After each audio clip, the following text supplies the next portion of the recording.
নমস্কাৰ, মই জুবিন বাবাৰ ছোৱালী কাজলী। আই মিনছ বিয়া নাপাব আপোনালোকে। মই জুবিন বাবাৰ ছোৱালী বুলি কোৱাটো জুবিন বাবাক জীয়াই থ'বৰ বাবে জুবিন বাবাৰ নাম লওঁ।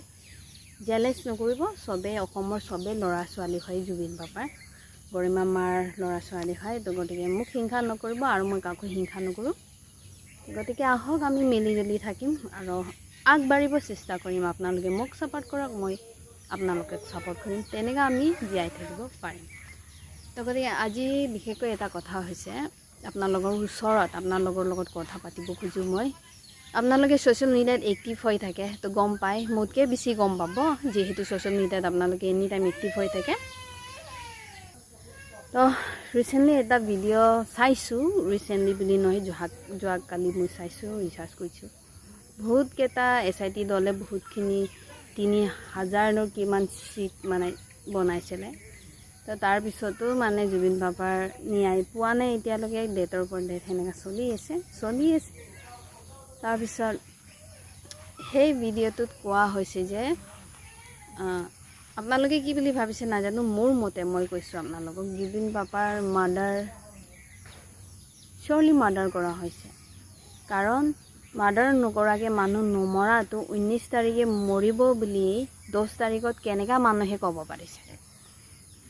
আমি যদি প্লেনিং কৰি নাথোঁ, সেইটো ডেটত আমি এইফালে যাম, সেইটো ডেটত আমি সেনেকৈ ফুৰিম, আগতীয়াকৈ কেনেকৈ গম পাব? যদি প্ৰি প্লেনিং মাৰ্ডাৰ নহয়, তেতিয়াহ'লে কেনেকৈ গম পাব আগতীয়াকৈ যে 10 তাৰিখত মানুহে কথা কোৱা হৈছে যে 19 তাৰিখত জুবিন বাবাক মাৰ্ডাৰ কৰা হ'ব, মৰিব মানে। মাৰিব নহয়, মৰিব। 19 তাৰিখে জুবিন বাবা মৰিব বুলি কেনেকৈ ক'ব পাৰিছে? এইখিনি আগতীয়াকৈ বহুত আগৰ পৰা পৰিকল্পনা সাজা হয় আৰু আপোনালোকেও জানে, বহুতখিনি মানুহে জানে সেইবিলাক মাৰ্ডাৰ হয়, প্ৰি প্লেনিং বুলি। কিন্তু মই সেইটোৱে বুজি নাপাওঁ যে অসমৰ বহুত মানুহ ৰাইজবিলাকে জানে যে সেইটো প্ৰি প্লেনিং মাৰ্ডাৰ হয়। ইভিন অসমৰ ডাঙৰীয়া হিমন্ত বিশ্ব শৰ্মাও জানে, সি নিজেও কৈছে।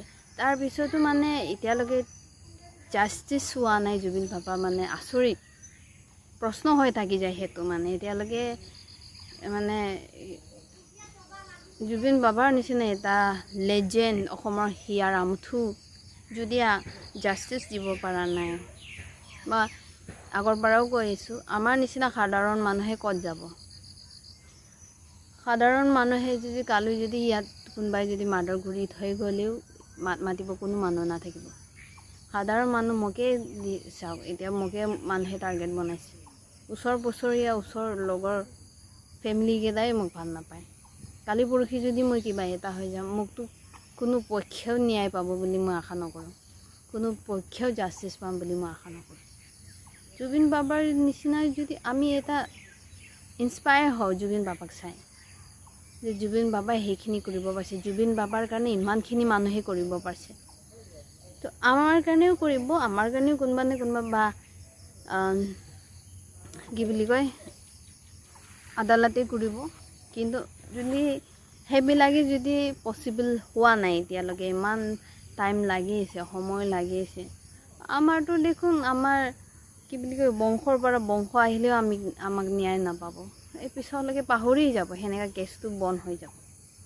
তো গতিকে আমি যাক চাই ইনস্পায়াৰ হওঁ, ইভিন আপোনালোকেও ইনস্পায়াৰ হয়, সেনেকুৱা মানুহক যদি আমি ন্যায় দিব নোৱাৰিম বা আদালতে ন্যায় দিব নোৱাৰে, তেতিয়াহ'লে আমাৰ নিচিনা মানুহৰ আশা একেবাৰে ভাঙি যাব, একেবাৰে নাথাকিব। আৰু লগতে আমি কালি পৰহি যদি কিবা এটা হ'লে আমি ন্যায় পাম বুলি চাব নালাগে, আমি চিধা একশ্যন ল'ব লাগিব। মানে ন্যায় পাম মন্ত্ৰীবিলাকক ওচৰত কৈ ন্যায় পাম, আন্দোলন কৰি ন্যায় পাম বুলি কৈ থাকিলে আমি কোনো পক্ষেও ন্যায় নাপাব।